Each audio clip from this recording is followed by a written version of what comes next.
and welcome. You're watching Head to Head. I'm Antonina Antosha with UATV. Today we're talking about music and contemporary art.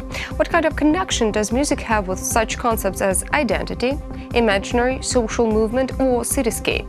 To answer these questions, we're joined in the studio today by Jorge Esda. He's a cultural manager and researcher from the Canary Islands. Hello, and thank you for joining us. Hi, thank you for having me here. So as far as I know, starting August 15th through August 30th, you're going to be a resident at the Izolatia project. And to enlighten our audience, Izolatia is a non-profit, non-governmental platform for contemporary culture founded in 2010. And it presents cultural projects and supports socially active artists and creative producers in Kyiv throughout Ukraine and worldwide.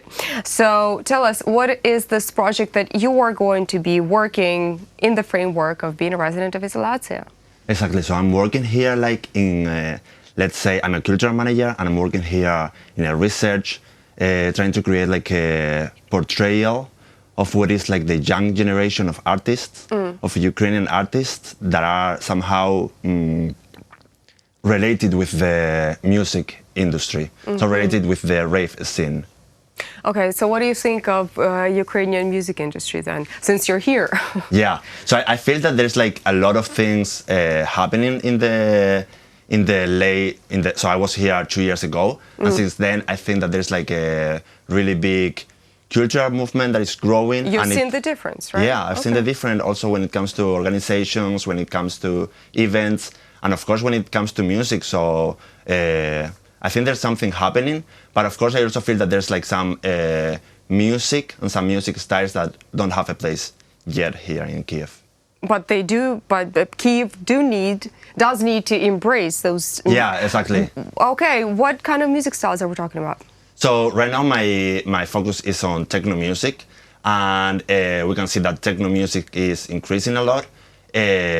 So yeah, that's what I'm more interested about. But of course, like in my experience, I'm also seeing that there's like another styles, like for example, punk and so on that are maybe disappearing. So I'm also like interested in seeing like all this like social movement, and also seeing how it's like music going in one way and another with the society.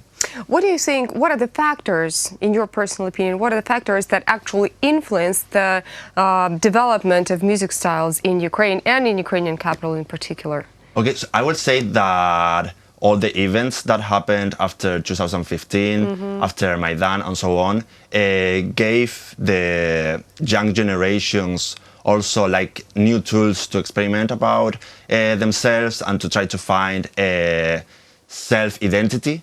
And I think like all this music scene, like for example the rave scene that I'm studying right now, creates like a collective identity that makes easier to experiment with yourself and to trying to search a new identity. Okay, you are a cultural manager, Exactly. right? Could you dwell a little bit more on that? What is cultural manager? So the cultural manager, let's say, there's like different types of cultural manager, but I'm like more into art management. And this is the person that is between the artist and the organizations.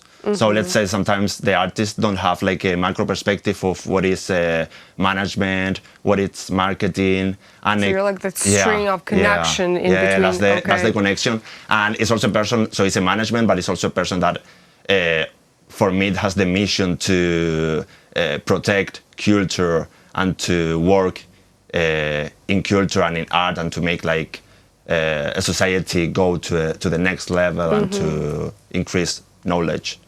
So it's not like other managements. As far as I know, you've studied in Madrid, Beijing, and Istanbul. Yeah.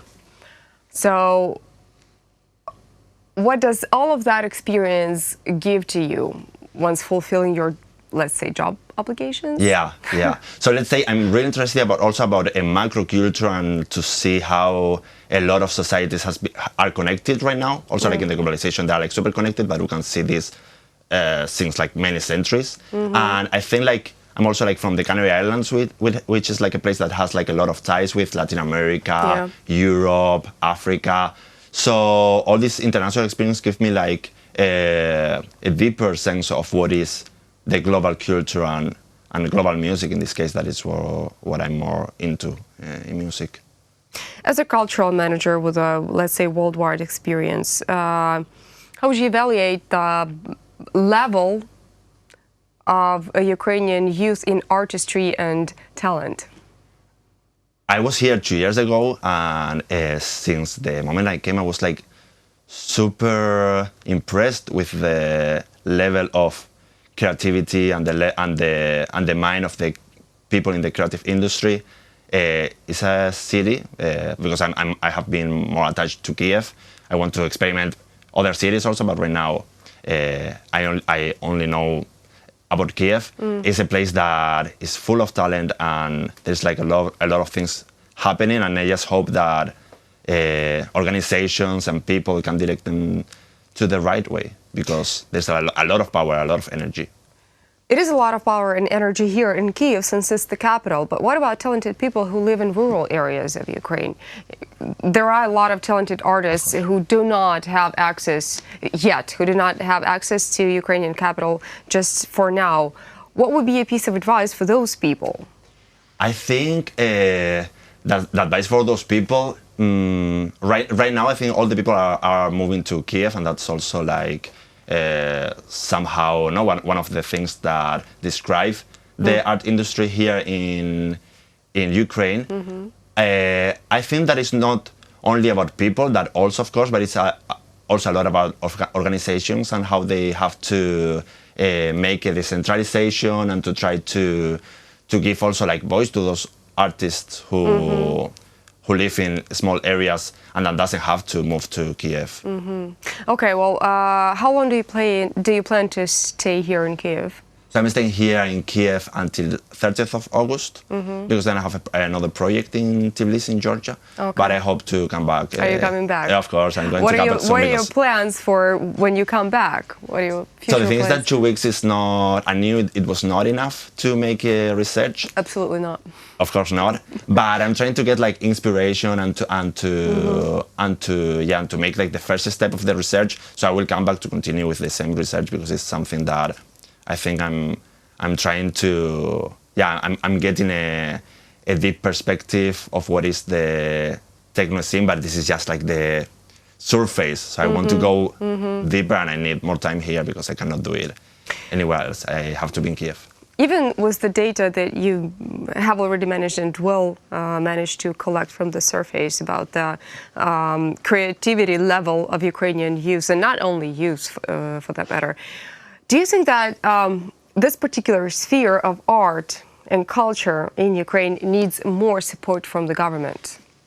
I'm not sure about it. I don't have like a clear question, but for sure I know that it's difficult to be an artist here in Ukraine, as far as the artists also have told me, or all share that being an artist in Ukraine is not an easy task. So yeah, I'm not sure if it's government issues or what, but yeah, there's something to work in. Well, hopefully Ukraine altogether will work on that issue. Thank you so much for coming here. Thank you for having me here. That was Jorge Esda. He's a cultural manager and researcher from the Canary Islands. Thank you so much for watching UATV. Stay tuned for more.